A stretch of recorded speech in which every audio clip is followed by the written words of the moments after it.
कन्यादान मैं कैसे कर सकती हूँ। आज साधना की बरसों की साथ पूरी होने जा रही थी। उसकी बेटी की शादी हो रही थी। साधना के पति का स्वर्गवास कई साल पहले हो गया था। शादी की देखभाल उसके और उसकी छोटी बेटी के जिम्मे था। बेटी की हल्दी मेहंदी रस्म चल रही थी। साधना सबको गाने की धुन पर झूमते, नृत्य करते, मेहंदी लगाते और आपस में हंसी मजाक करते खामोशी से एक तरफ खड़ी होकर देख रही थी। वह अत्यंत चिंतातुर थी। अंदर ही अंदर कोई बात उसे खाई जा रही थी। आंखें भर भर आ रही थी। वह चुपचाप जाकर अपने पति की तस्वीर के सामने खड़ी हो गई। आंखों से आंसू सब बंधन तोड़कर बहने लगे। आपके कितने अरमान थे। अपनी बेटी की शादी में खूब धूमधाम से करूँगा, लोग देखते रह जाएंगे। हम तुम दोनों अपनी बेटी का कन्यादान करेंगे। जानती हो साधना, कन्यादान करने का नसीब सबको नहीं मिलता। हम कितने भाग्यशाली हैं कि हम दो दो बेटियों का कन्यादान करेंगे। साधना अपने पति की बातों को याद करके फूट फूट कर रो पड़ी। हम भाग्यशाली नहीं, अभागे हैं, मनहूस हैं। हम बेटी का कन्यादान नहीं कर सके। माँ पिता के होते हुए हमारी बेटी का कन्यादान कोई और करेगा।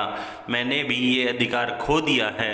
इतने में दोनों बेटियां आई और आंसू पोंछकर माँ को गले लगा लिया। दोनों ने सोचा माँ को शादी के समय पापा की याद आ रही है। शादी में बारातियों के द्वाराचार स्वागत के बाद शादी की रस्में शुरू हुई। पंडित जी वेद मंत्रोच्चारण के साथ शादी संपन्न करवा रहे थे। साधना एक कोने में खामोश अपने आंसुओं को पीते हुए बैठी थी।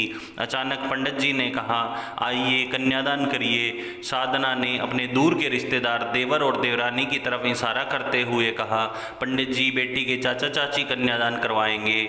चाचा चाची खुश होकर उठ ही रहे थे कि पंडित जी ने कहा, क्यों, वो क्यों, भतीजी का कन्यादान करेंगे, जबकि लड़की की माँ यहाँ विद्यमान है। साधना जी आइए और अपनी बेटी का कन्यादान करिए। साधना ने हड़बड़ाते हुए कहा, पंडित जी मैं कैसे कन्यादान कर सकती हूँ। मैं तो आगे के वो मनहूस शब्द उससे बोले नहीं गए। पंडित जी ने कहा, मैं सब जानता हूँ, पर किसने कहा कि एक अकेली माँ कन्यादान नहीं कर सकती। आप उसकी माँ हैं और वो आपकी बेटी है। ये अधिकार केवल आपको है। आपके रहते हुए कोई और कन्यादान का अधिकार कैसे पा सकता है। जिंदगी भर आपके संघर्ष अकेले ही दोनों बेटियों को इस सफल मुकाम पर पहुंचाया है। आपने सब दुख कष्ट झेलकर अपने सुखों की परवाह न करते हुए अपनी सारी जिम्मेदारियां बखूबी निभाई और आज अपने इस अनमोल अधिकार को दूसरों को सौंप रही हैं। उठिए और प्रसन्नतापूर्वक अपनी बेटी का कन्यादान करिए। ऊपर आसमान से आपके पतिदेव सब देख रहे हैं। उनकी आत्मा को शांति प्रदान करिए। अपने अधिकारों का उपयोग करिए। पंडित जी की गंभीर बातें सुनकर सारे मंडप में सन्नाटा छा गया। साधना सिर झुकाए बैठी रह गई।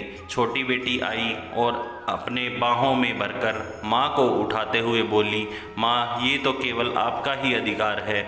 चलिए दीदी का कन्यादान करिए। वहाँ बैठे हुए सभी अतिथियों और बड़ी बेटी तथा उसके ससुराल वालों ने भी करतल ध्वनि करते हुए कहा कि जी हाँ, ये आपका ही अधिकार है।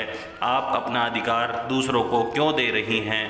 साधना ने सबको देखा। उसकी आंखों में खुशी के आंसू बहने लगे और वह जाकर अपनी बेटी और दामाद के हाथों को पकड़कर बैठ गई। पंडित जी खुश होकर कन्यादान की रस्में करवाने लगे। साधना को जैसे अनमोल उपहार मिल गया था। ये एक सत्य घटना है जिसे दिल्ली के पंडित जी ने साकार किया था। कृपया नकारात्मक टिप्पणियां देकर ऐसे विद्वान पंडित का अपमान मत करिएगा। समय बदल रहा है। हमें कुप्रथाओं से उबरना ही होगा। हमें अपनी सोच बदलनी ही होगी। दोस्तों, मेरी वीडियो अगर आपको पसंद आई हो तो चैनल को लाइक, शेयर एंड सब्सक्राइब करके मेरा हौसला बढ़ाएं। आपका बहुत बहुत धन्यवाद।